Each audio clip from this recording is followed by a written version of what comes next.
So today we're talking about the art of apology. How to apologize in a way that actually heals our relationships. And I think this is so important because the bottom line is sometimes we make mistakes. We all do. It's just the way it goes. But the problem is when we apologize, it doesn't often help. We don't trust the apology. Someone says, I'm sorry, like I'm not going to do it again. And we're just sort of like, well, I know that you're going to do it again. Like your words don't mean anything. And so then we sort of are left with this, then what do we do? What do we do as people who want to be together or struggle or family members or loving partners or children or friends? How do we possibly mend it? When the truth is, none of us are perfect all the time. We're all growing, we're all evolving, we're all learning, and things happen sometimes. Well, one of the biggest problems is that when we apologize, we're actually not sorry for what we did in a way that's going to stop us from doing it again. We might say, like, I said, I'm sorry. Like, what more do you want? Or when we say, I'm sorry this happened. I'm sorry you found out. Even if we don't say this, it's kind of what we mean. I'm sorry you're hurt. A real famous one, I'm sorry you feel this way. Like, it's like, oh. And a lot of times when we say we're sorry, it's actually something we were taught as children. And we were actually taught that it means nothing. Somebody hits their sister. Now you say you're sorry to your sister. I'm sorry. Okay, good. Everything's fine. Like we were trained that all we had to do was say, I'm sorry. And that sister knows 100% that it's going to happen again. The fact that we don't trust an apology is because we're wise, and wisdom comes from experience, because we've been apologized to before and it's 100% happened again. So we already know that, well, this doesn't change anything. It certainly doesn't address the fact that I'm hurt or feeling abandoned or feeling, what's the word? Disrespected. It doesn't address any of that. And I know you're going to do it again. So what? What do we do?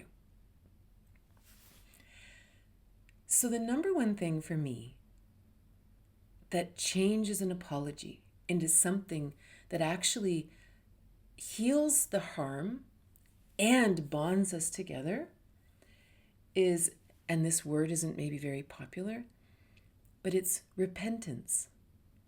And repentance is used a lot in the Christian church. But whatever we believe about that, maybe that's a good reference for you and that's awesome. But I want to take it out of that because it's not a word that ever felt good to me in the way that it was taught to me anyway. But what repentance in my context means, it means that you have had an aha moment. You've had literally a change of heart. You have realized the underlying drivers that maybe live in your unconscious that caused you to do this thing to someone you love. And because you've had this awareness and this aha moment, suddenly you're like, I need to get help with this. I've actually realized, because maybe you actually felt shame for what you did. This is where shame and guilt are really important emotions. Like normally we talk about shame and guilt, like you can't beat yourself up all the time. You can't live in shame. You can't live in guilt, like all these kind of things. But when we've done something wrong, shame and guilt are so important. And if we can't feel shame and guilt, we're in big trouble. Because it means, and maybe we can't feel them because we are embarrassed or we don't like those feelings or who knows why. But if we don't feel shame or guilt, our apologies will always mean nothing. So it's really important to feel that shame, like, I can't believe I did it. Feel the guilt to realize, okay, I did it. It was me that did it. I can't blame anyone else for this. Get some help, have the aha moment, and then you return to your partner or you return to the person and you say, I am so sorry. I've realized that this and this and this and this, and it's been driving me this way, and I can't believe it's come to this, and now I've done this, and I've hurt you, and I am so incredibly sorry. There's something when someone genuinely comes with true repentance, changes everything. Like the whole field is changed. Everything disappears.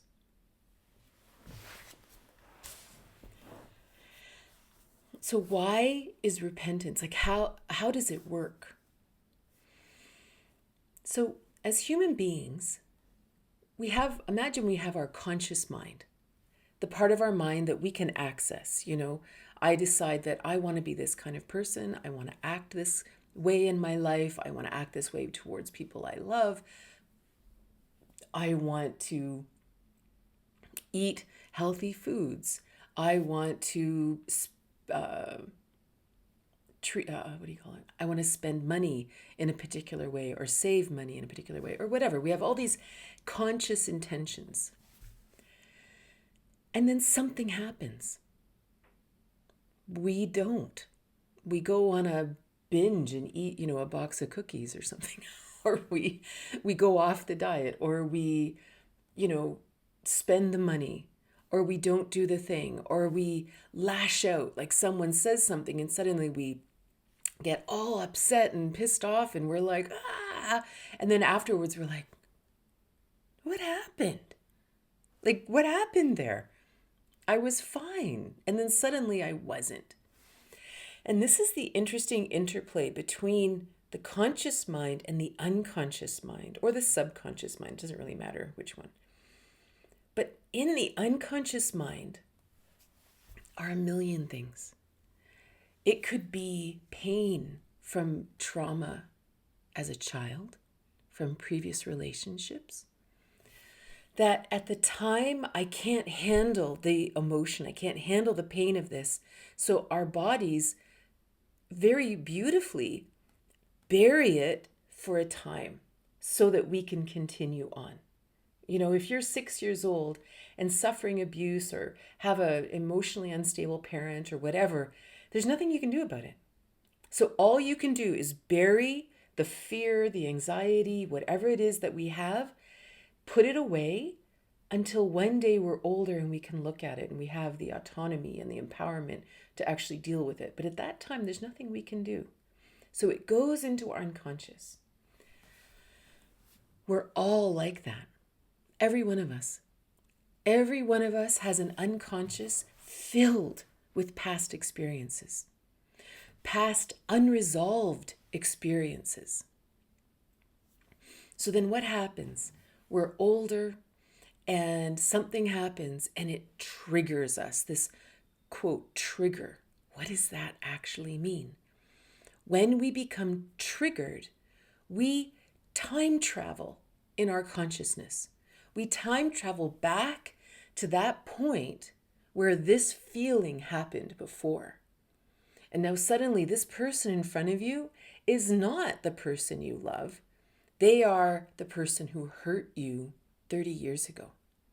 And you will act out in that way. That's almost like we time travel back to that point, and now we're 6 years old, or now we're 14 years old, or now we're 20 years old, or whatever. And we act in a way that is not in alignment with our consciousness. Well, the problem is we may have done this before as an adult. We may have lashed out before. We may have ignored people before. We may have shut down, whatever it is our adaptation is. And so then as an adult, we've now doubled onto it and we've said, well, when I do this, I lash out even worse, and I get defensive and I freak out or whatever. I push people away or I punish them with silent treatments or whatever. And now all of a sudden it's like this weird multi-layered thing that I already know I do this.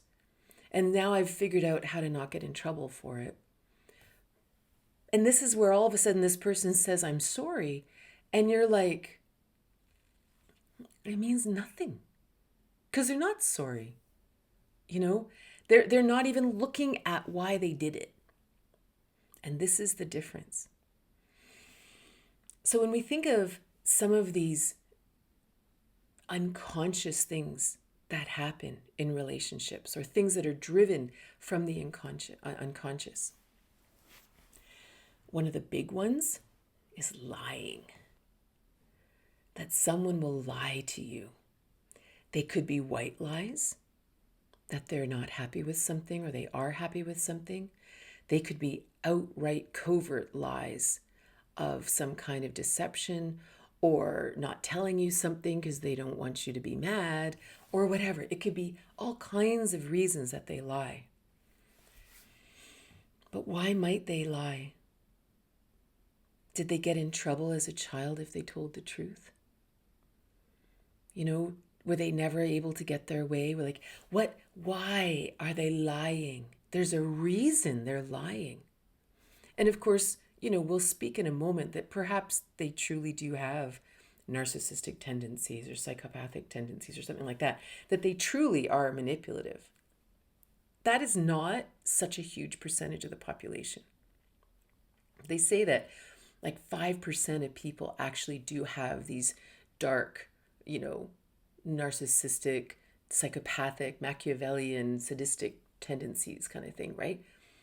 So the majority of people, they're lying because they weren't allowed to tell the truth when they were children or something.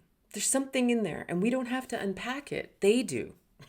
This isn't your job to unpack why they're lying. It's theirs. But there might be something in their childhood, in their upbringing, in their past that's actually causing this. And if they get to the root of it, they'll stop. And then when they say they're sorry, you'll believe it. Some people hide themselves. It's kind of like lying, but they sneak around. They hide things from people. Why would they hide things from you? Right? It's pretty easy to imagine that perhaps there's something deep in the childhood that forced them to hide things. And again, we don't need to go into it right now. If whoever has the problem, it's their job. This is the big thing, right?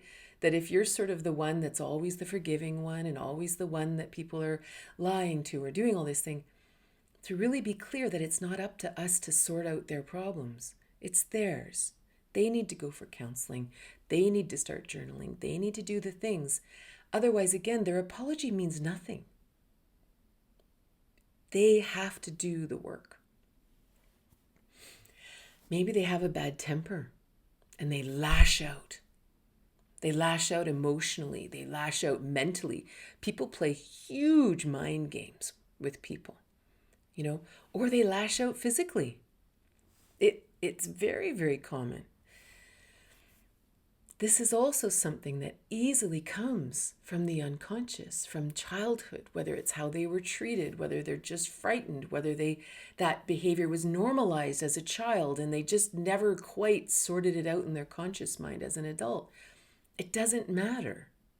But what matters is that it's living in the unconscious.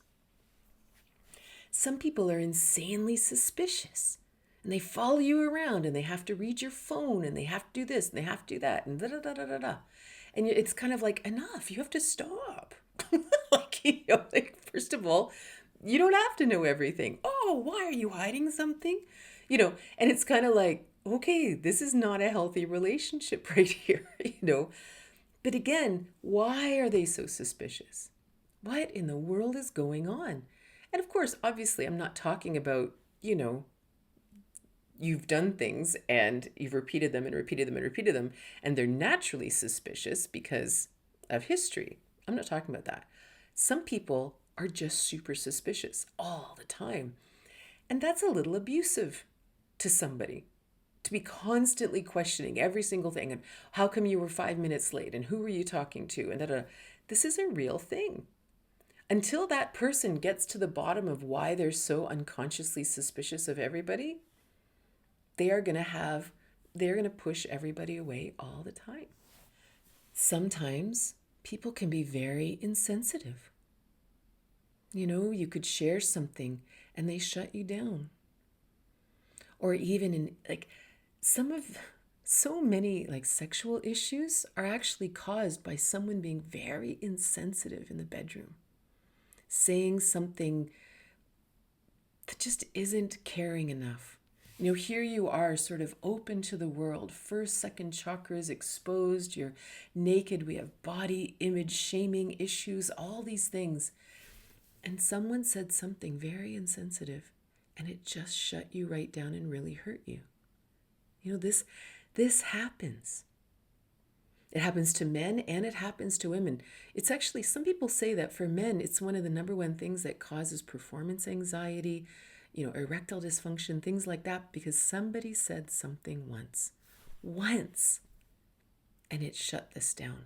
When we're open and vulnerable like that, wow, we are so susceptible. And this is a very, very hard thing to forgive, right? Because it hurt. It actually hurt us.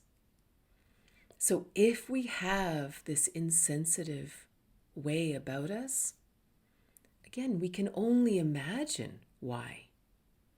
Why have we become not sensitive to others? Because we've been hurt, because people have been insensitive with us. So we've put up walls and then hidden behind them and not connected with people's feelings. And again, it doesn't matter what it is, but all these things live in the unconscious of their psyche. So you can imagine the chance for redemption here, right? Chances are high. There is so much juiciness in the unconscious that if that person truly feels shame and guilt and wants to have the connection back that they once had with you, then there's lots of places to work. There's lots of places to go. Counseling, books, learning, anything. And the truth is, push comes to shove, they probably do know why they did it. They probably can take you to a place in their past. So there's lots of possibility for them to go into that, get right down to the core of it, and sort it. There's something really magical when this happens. When I first started dating my partner, we would have the weirdest arguments. Just something would happen and I'd be like, that's not okay. And he'd say, well, what? It's not a big deal or something. And I'd just say, I don't know. Because of this thing, I now feel very separate from you. I've got walls up now. And so we would sit on the couch, and talk. And he would, we would go back and forth and back and forth. And one of the interesting things in this relationship, because again, coming into it later in life, because I'm 56, we've been together for 4 years. And I came into it kind of with the idea that, well, if it works out, great. And, he's lovely and everything, but I'm not 20. I'm more than happy to be alone or whatever if this doesn't work.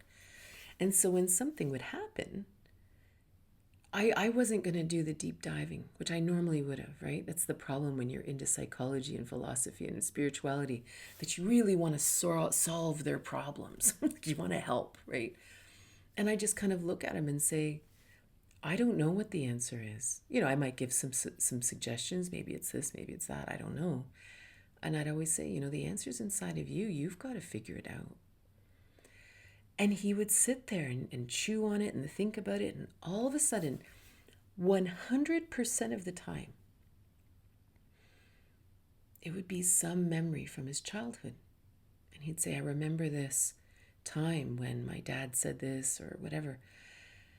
And all of a sudden, he'd start to cry or something would happen. And instantly, the distance was gone. Whatever it was, whatever the thing was that caused the behavior was now free. The light was on it. It was over. Whatever it was had zero power over him anymore. And whatever the issue was truly over. It was done. It was so incredible. And so over that course of, we always joke that we did our relationship backwards, that instead of having the honeymoon period at the beginning, we sorted out all the unconscious things right at the beginning. And so now we're kind of living in the honeymoon period. But this is a real thing. But the magic is that he did it. He dove into his psyche. I didn't do it. He did it. And then he found it, sorted it, and then looked at me and said, wow, I am so sorry. I get it now. That is an apology. And then we were closer than ever, right? So there is potential here if someone wants to. So I want to talk about the different kinds of, quote, apologies that we experience in life. So the first scenario is that the other person doesn't apologize. It's sort of one of those people that they're like, oh, they'll never say they're sorry.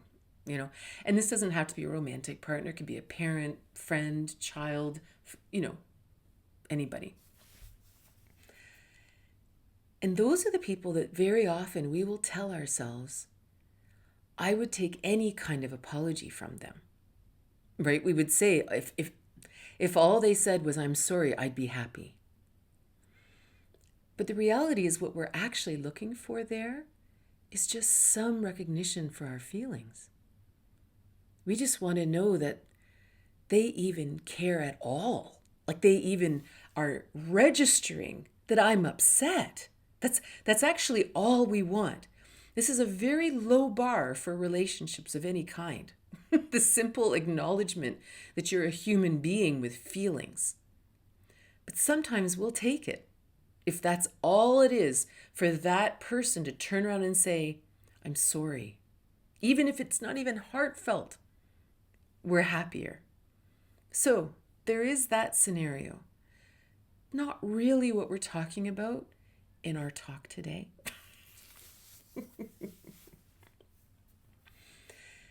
And then there are people who say they're sorry in anger. You say, well, this and this and this, and that's not okay. And they're like, okay, I'm sorry. All right, I'm sorry. What more do you want from me? Not exactly a bonding moment. Not exactly a moment where you feel like, oh, this is going to be much better from going forward. But of course, what's happening in that person in that moment? Right? They're expressing this anger. For some reason, they're terrified. They're terrified that you've caught them. Like they are that 7-year-old child who doesn't want to get punished in this moment. And they're terrified and they're lashing out because they're an adult and they can. Or maybe they're embarrassed. Maybe their pride is taking a huge hit here. And they are just so embarrassed. They can't face it. So the best they can do is push you away and just back off. And I said, I'm sorry, and I'll leave it alone. Again, this doesn't help anything. But it happens. And some part of us can understand that, wow, they're like they are so emotionally triggered, there's not a lot of chance of them sorting this, not in this moment. And we make choices all the time in relationships as to, you know, whether we stay, we go, we get help, like whatever. We all have options there. And then there's the manipulators. They're like, I am so sorry, baby. Like, I can't believe I did this to you. Like, I just feel so bad. Like, look at you. Oh man, like, I can't believe I've done this. Like, will you ever forgive me? Like, really, like, I just can't tell you. I just feel so horrible about this. You know? But they're lying. They are purely manipulating you. They know that you respond to emotions. So they're going to speak to you with emotions. And they've learned your language. They know how to make sure you're not angry with them anymore. Now, this is the sign of narcissistic traits. That they don't care about you. They care about them. And they're more than happy to manipulate your feelings to get the focus off of them. There's another dark trait in the psychology world, and it's about Machiavellianism. And this is essentially that, ability to manipulate other people to do things so you will win. And it's taught in business all the time. It's a means to an end. If I've got to suck up to you a little to get you off my back, whatever, I'll do it. This is dangerous, right? As soon as someone's giving you that kind of apology, best to really go a little deeper into that one, because you're probably never going to get an authentic apology out of this person. And then you have the poor me apology, right? You're like, I'm really sorry, but you have to understand like where I'm coming from. Like if you'd seen what I've seen, like, and honestly, I think it's because my dad was so mean to me when I was young, and I'm hurting, and I'm still hurting badly. And, it kind of almost bothers me that you're attacking me for this. Here I am doing the best job I can, and you're just getting all upset about it all the time. Like, did you even think about me? Like, it's not an apology. It's not remotely an apology. It's actually, again, it's kind of a narcissistic twist. And I'm not saying these people are narcissists. I'm just saying there's a trait in there. There's a twist in there that now suddenly they are getting out of responsibility for what they did. It's a very childish response. They don't want to be treated like an adult. They don't want to actually take responsibility for what they did. They want to get let off the hook. So they're going to plead their case for their sad story. And it's interesting that how very often, sometimes this works. It doesn't actually bring you closer together. But depending on our own woundings, this may work on us for a little while until it doesn't. But there's no healing in the relationship because they never, ever get to the bottom of it. And they make sure that, well, the truth is they actually are healed from their childhood. It's all an act, right? If they're able to flail it about like that in front of you, it's not actually hurting them anymore. They're using this as a tool against you. So then the last kind of apology, the real apology. The person truly, like we said, feels shame, feels guilt. They own it. They own the responsibility of this like an adult. And they sit with that and they think, wow, something's really amok. Like there's cognitive dissonance inside of them because they've realized that I don't want you to feel like this. And I don't want you to feel this way because of something I did. I've hurt someone I love. Why would I do that? And they want to get to the bottom of it. They do. To the point that when they actually do get to the bottom of it, they come to you and they're like, I am so sorry. You know, I figured it out that, wow, I really do think that this comes from this part of my life. And it doesn't matter. Like, it's not important. And truthfully, I understand even if you don't forgive me, because it was really, really an awful thing for me to do. But there's no excuses, no nonsense. And the reality is, it never does happen again, whatever the thing is. It actually doesn't happen again because the unconscious trigger that started it, or the unconscious need that made it happen, doesn't exist anymore. You can trust that they've rooted out the problem. They don't ever want to do it again. And this is completely different. And when this happens, your bond together becomes greater. Because you have unearthed, let's say you're the one that is apologizing. You've done something wrong. You've hurt this other person in some way. You've gone deep into your psyche and discovered some aspect of you that you didn't previously know, or you didn't previously connect the dots. And your heart is so open. In order to get there, you've got to open that heart and be so vulnerable. And then you shared it with this person. You shared this vulnerable part of you that maybe you've never shared with anyone ever before, because it's never come to this point before. For whatever reason, you've never cared enough or been provoked or had the need to go into this enough.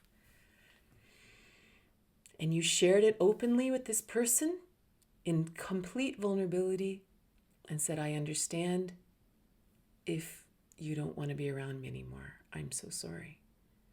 And then that other person takes you in their arms and says, thank you so much for going there. Like, this is a bonding moment. And this is why when we really understand apologies, then suddenly, let's say in a romantic relationship, this is where the relationship can actually be so healing for each other, where the relationship becomes this safe container of personal exploration that is unprecedented. And you can definitely have it with parents and children and parents and friends. You can have it there, but just for simplicity, I'm just going to play in the romantic place. So then all of a sudden, you're going along in your life in this relationship, and someone does something wrong. They do something, and the other person's like, wow, that really hurt. And you sit there and maybe you are initially defensive. Maybe those old unconscious defenses come up first. And the other person just sits there with you and says, I've got to sort this. And the wild thing is, every time we do it, it gets easier.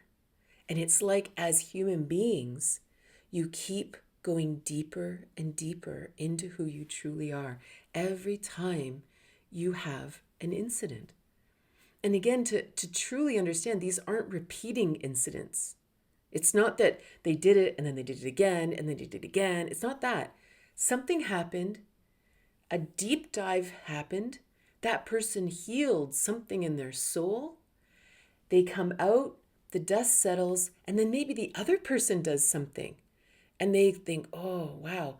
And then they go deep. And bit by bit, over time, and suddenly 20 years later, you truly are each other's best friends. You truly are. You can say that this person knows parts of me that no one knows. How did you get there? Through conflict, through difficulty, through resolving, truly resolving issues. And that's why understanding what an apology really is such a huge deal. It's so healing for everybody involved. And like we've seen, like it's so much more than just saying I'm sorry. Like just saying I'm sorry skips an entire potential journey. And it's like we're actually skipping our own chance to heal. Every time we get defensive or we try to not take responsibility. So, yeah, it's so important. So thank you so much for being here. And I hope you have a wonderful day.